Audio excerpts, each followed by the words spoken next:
So when I was going to college in New York, I was taking my songs down to Broadway because I was 20 when I got the idea of maybe writing a song. I didn't play an instrument or anything at the time.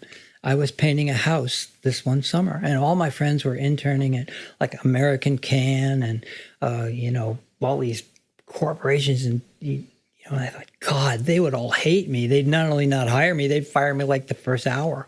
What am I going to do? How am I going to earn a living? These kids were all very excited about what they were going to do, and I didn't have a mission like they did, a bent. So I'm listening to I had a radio in the gutter next to where I was painting this house, and this song called Abilene came on. Do you know this song? Abilene, Abilene, prettiest town I've ever seen. I said, oh my God, this song is so fantastic. I wonder if I could write a song. I said, yeah, I can write a song. And they response from that was because I had read every Lyrics of the Hits magazine that ever came out during my lifetime. So I had read all the lyrics to all the different kinds of songs, and I was astounded that they were usually this long. There were like 12 lines or something. And how could it take 3 minutes to sing this? And I saw how they did it, So I just thought, yeah, I get the format. I think I can do this. So I just started doing it.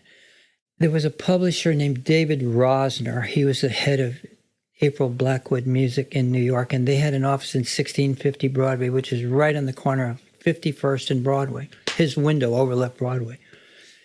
So through a bunch of door knockings and question askings and stuff, I went in there one day. Sitting in the chair with the chair backwards, with the back of the chair against him, is Neil Diamond, and David says, "Hi, Layng, this is Neil Diamond," and so no one had ever heard of Neil Diamond at that point. And Neil says, "Well, Layng, I hope you make out better with him than I did because he just let me go." And I said, "Oh, Jesus Christ, this is great."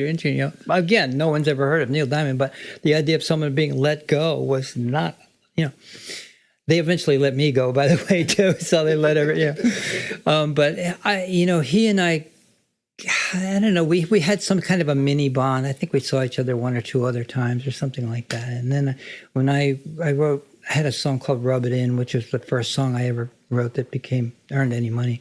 He wrote me a note and said, congratulations or something like that. But then in the 90s, he came down here to write songs with some songwriters, Nashville songwriters, and he asked me if I would write with him. So I go over there one day, and it's kind of lunchtime, and the lady, he had rented a house, and he had a lady cooking and cleaning, I guess. And anyway, she made our lunch. And I had brought this title, which was, I was rich before I had a dime, because I met my wife, who's made me rich, because she was so sweet. And I said, "What do you think of that?" And he said, "I love that." And he said, "I think we should let's call it Before I Had a Dime." And I said, "Great," So we wrote this song. I honestly do not know if this song is really great, but it was such a treat to write a song with Neil Diamond. And he is such a, thoroughly thoughtful, kind, good person. The proof of it is he released it a few years ago on an album. It's called something like Neil Diamond's 60th anniversary or maybe 50th. I don't know. Anyway, he does a little paragraph about each of the songs. And in this paragraph, he says, "Layng brought this idea one day to our thing," which I just thought, well, that was way overkill. He didn't need to do that, but he did.